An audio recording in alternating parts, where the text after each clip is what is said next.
Hello and greetings. This is ETV Special Edition.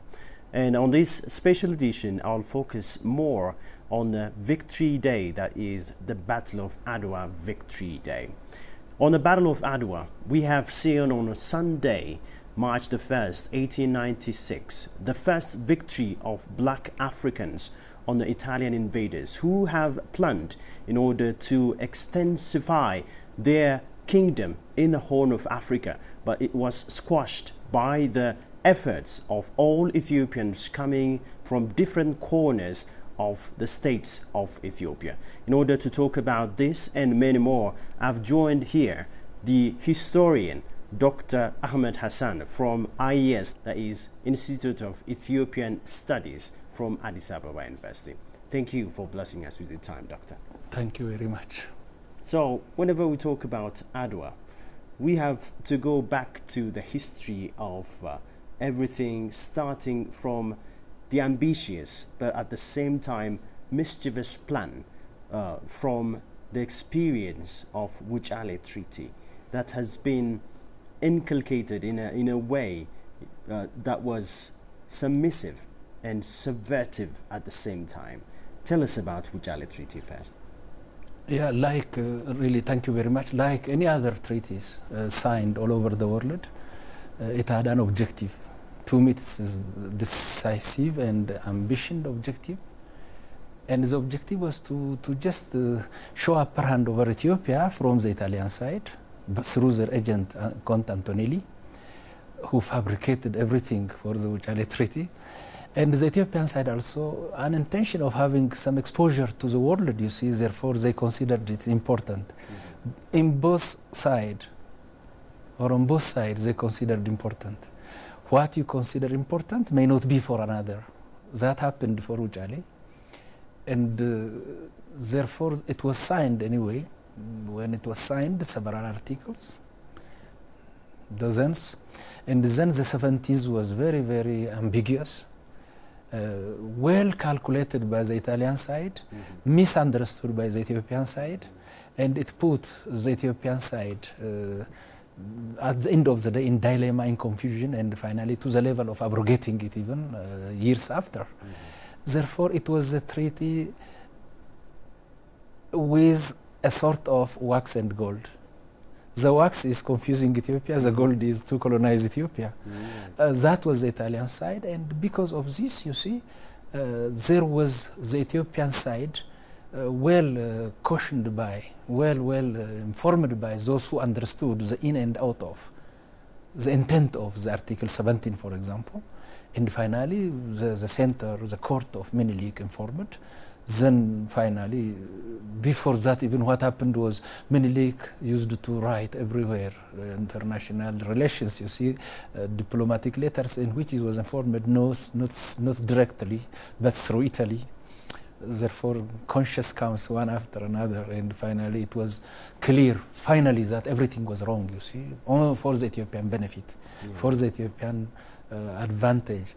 Therefore, the treaty was a calculation. Ethiopia was calculated in a wrong way, as if Ethiopia remained deaf not to understand, but the Ethiopians understood and became ready to correct the wrong direction. First through diplomacy if possible, when not through other means. For somebody, Doctor, let me intervene here. For somebody who doesn't know much about Article 17 of the Wuchale Treaty, tell us about the Amharic and the Italian version of the deception. There is a clear look. The Ethiopian side supposed to be the one who mastered Italian and mastered Amharic. The Italian side was also the one born Italian and in Italian playground, and finally who also carefully attended Amharic here. Finally, when history is recorded, when we see the document, the idea was that for whatever kind of relations Ethiopia could make to the outside world, it may be possible, or it is possible to be via Italy, the Ethiopian side. It must be through Italy, the other one. Therefore, it is different. The idea you learn is that Grazbach Yosef Nuguse, who was supposed to be the interpreter and the architect of the Amharic side or the Ethiopian side, and Count Antonelli, who fabricated everything from the Italian side, it is clear that superior mastery of language of Amharic was in the mind of Antonelli. What Antonelli mastered, Italian language is not mastered in the mind of Yosef Nuguse. That was the whole story. If you are carefully looking to the crux of the matter, the crux is that Antonelli knew that he decided to calculate. The Ethiopians didn't. That was what happened on the ground. Amazing, amazing. So the deception was inculcated in Article 17 of the Wuchale Treaty. Yes. And then that came about with another conflict that could intervene in the history of Ethiopia. And that conflict has been enamored in different ways, in 3 major battlefronts that I could remember in history. And let's talk about the battlefields. And let's focus more on the participation of women who have been laid mostly by the vanguard Empress Taitu Betul, who have not been mainly mentioned in the history books and even on the celebrations of this anniversary of the Victory Day of Ethiopia. Let's focus on Mekele and the Battle of Mekele and the rest of the battles. Yeah, very good, thank you. Just let us understand one major step. The Ethiopians didn't quickly jump into the battle or didn't quickly jump into the conflict. As much as the language went in those days, the emperor of Ethiopia, Menelik II, asked them to gently abrogate the article. They said, yes we do, but on the ground they didn't do. Therefore everything is matured, brewing, undercurrent and undercurrent, finally exploded. Why did it explode? Because not only the signature, not only the Wuchale, the Italians already prepared themselves and to snatch bit by bit the Ethiopian territories of the time, from the coast of the Red Sea up to the highland of Eritrea today. And finally they are going, then the question of the Ethiopian side is, what are you doing? They say, yes, we are doing what we are doing, like that, and undermining, you see, the Ethiopian integrity, national identity, and whatever. Finally, whatever we may say, before the big battle of Adwa, there were, as you already mentioned, 3 steps off. Therefore, it was clear that the Italians were day and night just encroaching, you see. The English is good if it is encroaching, finishing the Eritrean today's territory and crossing Zemerab, reached Adwa, like that. Therefore, the only thing is that it was understood by the Ethiopian government of the time, the Menelikas, and the Ethiopians of the time, the grassroots and the top, and at the same time the right and the left, the north and the south, the east and the west. Everybody decided to listen to each other, you see. And then a decree came that, look, these Italians, like any kind of those encroaching the soil, comes, and now in the name of God, in the name of whatever, I don't miss to face them, and let we face them together. All of you join me, was the emperor's decree. They joined. When they joined, it was a step by step. It's long from the center. March to the north was quite long. Therefore, the Italians didn't remain there. They move. As you said, reached Adwa, reached Mekele, reached Ambalage. And in this way, there were heavy kind of military preparation from the Italian side, having a brand in the arsenal in general. The Ethiopian spirit was facing under all circumstances. Therefore, the circumstance was facing the Italians each step, as you said. Late 1895 was, December was, the encroachment, the battle, as you said, the Mekele, the Mbalage, and finally the game of March 1. Here, it is good to see who marched to Adwa in the first place. All Ethiopians who were informed, who were capable, who were ready, who wanted to decide the battlefield either by fail or by victory, but sleeping around could not work, you see, and that is why the Ethiopians marched in mass, just like a flooding water flooded to Adwa finally, and then made a decisive engagement there. There I can explain part of your question here, the role of participation. Everybody, the young, the adult, even the aged, and even women, as you said, not only the religious sector, the religious corner. Priests were there, deacons were there, women were there. As I said, from all corners of the country, everybody capable, armed, even those who couldn't even have armor, to support whatever could happen, and they marched. That was how participation was participation par excellence, because it even proved the equality of human being. Amazing. Because one thing, whenever we talk about the victory of Adwa and the celebration of the anniversary of the victory of Adwa, is we mostly forget the participation of women. To be exact, I mean the finest work of Empress Aitu Betul, especially in curbing the water that was going down to Mekelle, and making that specific leader to submit to King Minilik, is one of the things to highlight on this day. I am sure whenever we are speaking about the participation, the very key word of the war or the battle, preparation can be seen into different senses or into different segments, because what does it mean by participation? Participation starts from the very beginning of the march. You see, who prepared the provision here?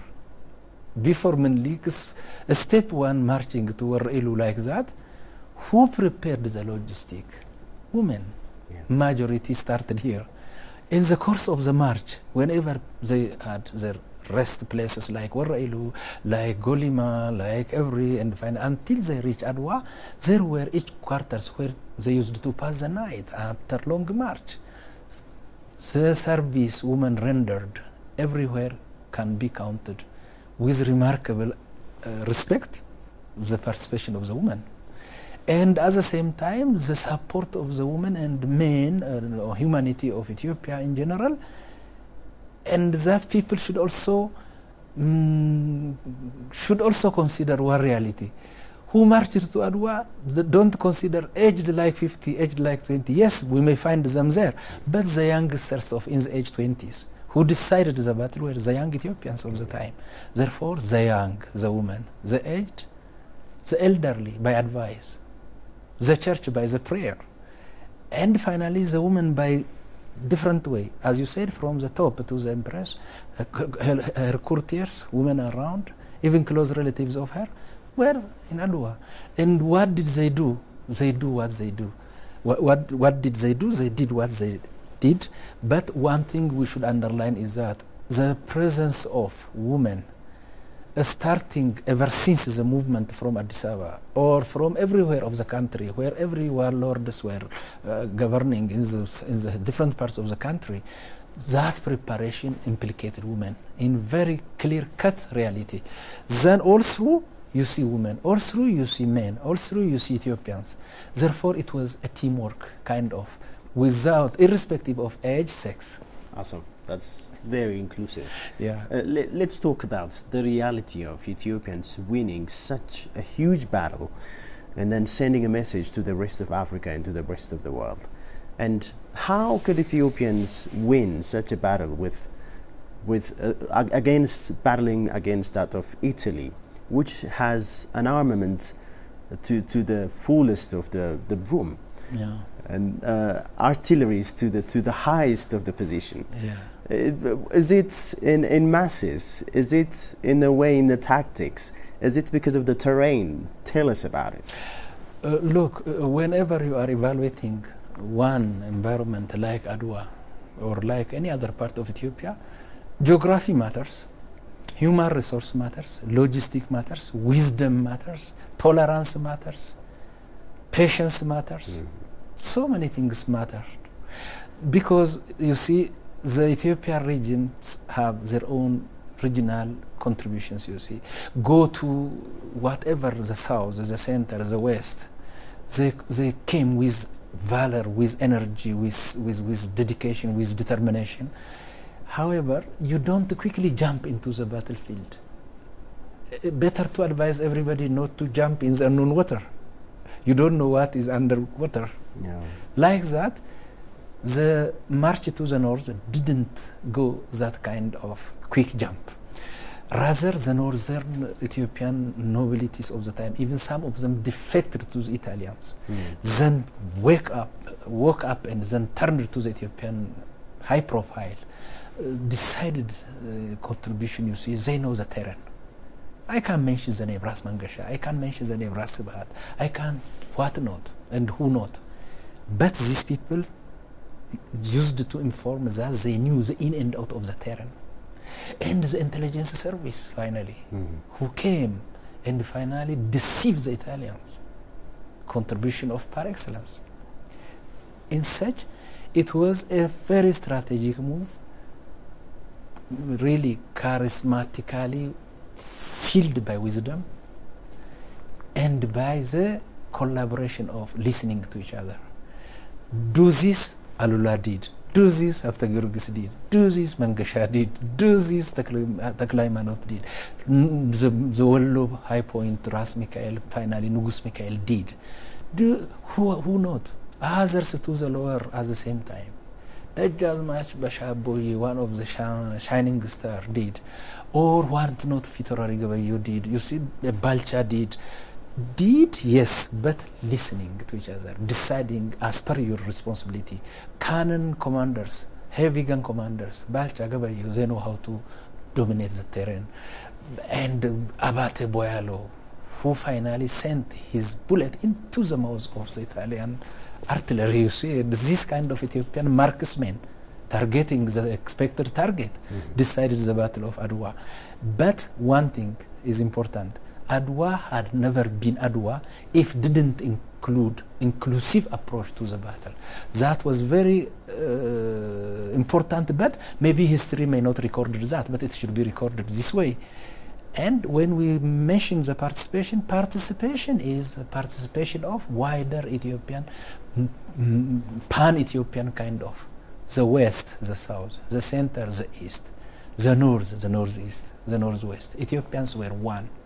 Definitely. All agreed to become one. Definitely. That oneness finally brought Adwa. Then Adwa, what did Adwa? Adwa decided one important thing. Let me put it differently. There was a course of history in those days. The history of the world was one of the Berlin Conference, one of colonization, one of Europeanization, one of European apparent, one of the civilizing mission, one of everything. Adwa took different route of history. Adwa took different terrain of history. Yeah. The history of great African victory in the age of empire building, of colonialism. Therefore, Adwa paradoxically put itself against the European interest. In this case, who were behind Adwa? The children of Adwa. All of them Ethiopians of the time. Very much articulated. Yeah. I love the way you presented the children of Ethiopia. Yeah. They were victorious on Sunday, March the 1st, 1896. Yeah. Let's go to the immediate aftermath of the victory of Adwa. Yeah. Let's talk about the Addis Ababa Treaty, and then the abrogation of the Wuchale Treaty, and then what happened in Italy and the rest of the world with recognition of an African victory and a black victory. Yeah, you see, I think it is better to rely upon archives. Therefore, by virtue of my career, I left this country and attended education abroad. Where I had been, I read some important archives. One was a very telegram message of one page, totally telling what happened, you see, and then communicated from from Asmara to Cairo, and from Cairo to London to Paris, because there were the consulates, ministers of the time of the embassy of the day, you see. Therefore, telegram reached Cairo, the office of the British consulate and the French consulate. Therefore, I have read a very important letter which reached London, but copy communicated to Paris, and in the French archive there is one important word. Look, someone from English Foreign Ministry communicated Paris saying that disastrous how things happened in Africa. It is sad that our neighbor Italy lost the battle in the hand of Menelik. Today Menelik decided everything with his strong army, barefooted however, but decided the battle. That is disastrous, not only for Italy, but for Europe. A communique of late afternoon Sunday of your date mentioned. And the other one is immediately a month after, before we are going to everything, you see, a month after, there was a big conference in Zurich regarding how Ethiopians got upland. How Ethiopians got upland. Therefore, what is the secret of the Ethiopian military? What is the secret of the Ethiopians? What is this victory? They asked each other.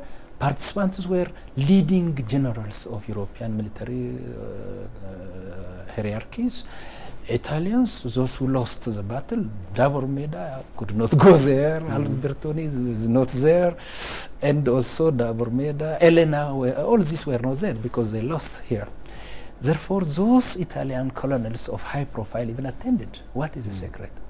Then analysis of one-day conference, Zurich, March 31, 1896, a month after Adwa. I think the secret of Ethiopia may not be explained properly because one should know the in and out of Ethiopia to explain the Ethiopian internal and inherent kind of realities. But this was how things were. Menelik was caricatured bare feet. But in the big street and avenue of Rome, Viva Menelik was the order of the day. Because why do you go was the question of the Italians. Majority of women who were even married into the members of the Italian campaign, you see, who marched here, had their families there. Bring my husband, where is my brother, where everything was a question of the time when we see the literature. The good thing is that, yes, you go to the battle, the chance is to either kill or die, or successfully come back, even without death is possible. However, that was what even reached the extent of the crisis of Rodolfo Crispi's ministerial cabinet, you see, and that was the order of the time. Adwa shook the whole system of the Italian structure of the administration of the time. Good that, but you see, therefore, so what could happen? So many war captives, they came here in Addis. The march was very numerous Ethiopians. The march, yes. When they returned, the Ethiopians were numerically thin, one should accept. Some of them, the emblems lost their lives there. Some of them were, yes. Therefore, many died, yes. But victory on the Ethiopian side. The same the Italians lost. No victory on that side. Good. This victory was a card for Ethiopia. It was a card, a military card that would open the door of diplomacy. Therefore, the Italians, as you said, this Addis Ababa Treaty, 1896 of October 26, yes, 1996, and at the same time, the content of the treaty, which even said Italy, as of now, recognized independence of Ethiopia. The dream for colonization turned to accept the Ethiopian interest, you see. Therefore, the Battle of Adwa forced the Italians to say, yes, we accept the Ethiopian independence. Then, good, yes, but they didn't sleep. They did what they did the whole 40 years after Adwa, until the history of Maicho comes.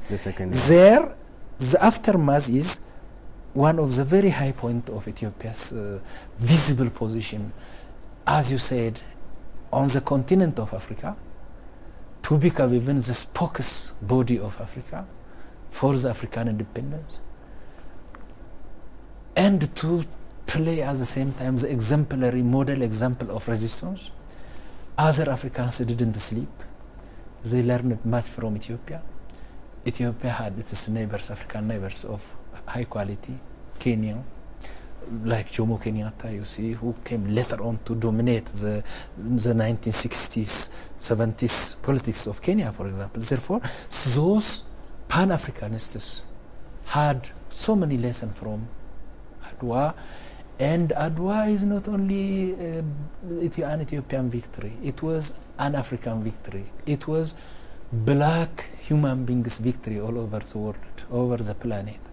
Therefore, Adwa's voice is very, very sound, and at the same time, reaching the echo of Adwa reached everywhere where people were under the yoke of colonialism. Adwa cursed colonialism. Definitely, Yeah. definitely Yeah. cursed colonialism. Yeah. Very well put. Let's go to the significance of Adwa, especially in enhancing the concept of Pan-Africanism, because we have seen the enhancement through the coming to age of the OAU and the African Union after that, and then the realm of the plan for an African university, an African security force, and then the way we Ethiopians treated war captives of Italians. That shows such a diplomatic relationship that Ethiopia has had for that period. Tell us about it. Yeah, Ethiopia's treatment of the Italian war captives, it is clear and well written by the Italians themselves. Those who were here put their diary, you see, no problem. But humorous kind of, human kind of the emperor and his courtier, his people, all didn't really go down to the backlash, you see. Therefore, it was keeping the standard of human treatment here and along the route. Water, milk, clothing, whatever they want, never bared from them. Therefore, that is how can we. But finally, the treatment is like that. Not only even during the Makale, as you said, or the Mbalage, when they were captured, the Ethiopians released them, go and join. They left, again they came. But at the end of the day, some captured, some killed, some were. Don't consider Adwa was a long battle, but it is maybe finished. 5 hours. Finished around 10 in the morning. Yeah. History is over. But significance of Adwa, you underlined, is a lesson for everybody. Even if they don't tell us, for every powerful of the time, Adwa was a lesson. Accepted or not, up to them. But it's the history of judgment is like that, based on the documents. This kind of treatment of the Italian war captives, the way the Ethiopian entered into the diplomacy, the way finally the treaty was signed as a decisive treaty, the way the aftermath of Adwa going to the international image of Ethiopia, and that Africans learned from Ethiopian victory, and that the world learned, it is a good chapters of history. In that, Pan-Africanism means the idea nucleated in the mind of so many Africans and of African origin in the diaspora, you see. The Africans of diaspora or Americans, those with long descendancy of Africa, finally origins of such had come up with ideology, good ideology. But ideology should put on the ground. Therefore, Adwa puts that ideology on the ground. Or the morning of Adwa or the course of history puts that. Therefore, Pan-Africanism is Pan-Ethiopianism. Pan-Ethiopianism is Pan-Africanism. Ethiopia is a parcel of Africa. Therefore, it is one point of Africa did thing means Africa did. Yeah. Therefore, it was great African victory. And even it is too little undermining the value of Adwa if you don't say great African victory. Very much so. Yeah. Let's go to the lessons that we as children and grandchildren of the victory of Adwa. Yeah. What are the lessons that we need to learn from the unity and unrelenting effort of our forefathers? Because this effort has put Ethiopia, an independent state for the past many years. We are celebrating the 127th anniversary of the victory of Adwa. So this is one of the amazing things that brought us. But at the same time, there are some, let's call them a group of people or an ethnic group, who claim the legitimacy of victory of Adwa. So, as a historian, what do you say on that? And let's talk about the lessons. Lesson can be drawn from different perspectives. Perspective one, the men of Adwa were those highly integrated their moral ethics, their religious ethics, their national pride and everything. Therefore, men of Adwa decided the victory of Adwa, or human of Adwa, women of Adwa, generation of Adwa. They did that. But in the morning of Adwa, did we keep Adwa as it was sounding and shining like that? We forgot Adwa all through, let us say, until the coming of the second Italian intervention. We didn't respect our Adwa between the two wars. Between 1896 and until the Italians come for the second time, so many up and downs were there. Therefore, when you come to the 1930s issue, men of Adwa cannot be imagined. All perished except Balcha, who even reached again the second Italian time. Again sacrificed while fighting, you see. Therefore,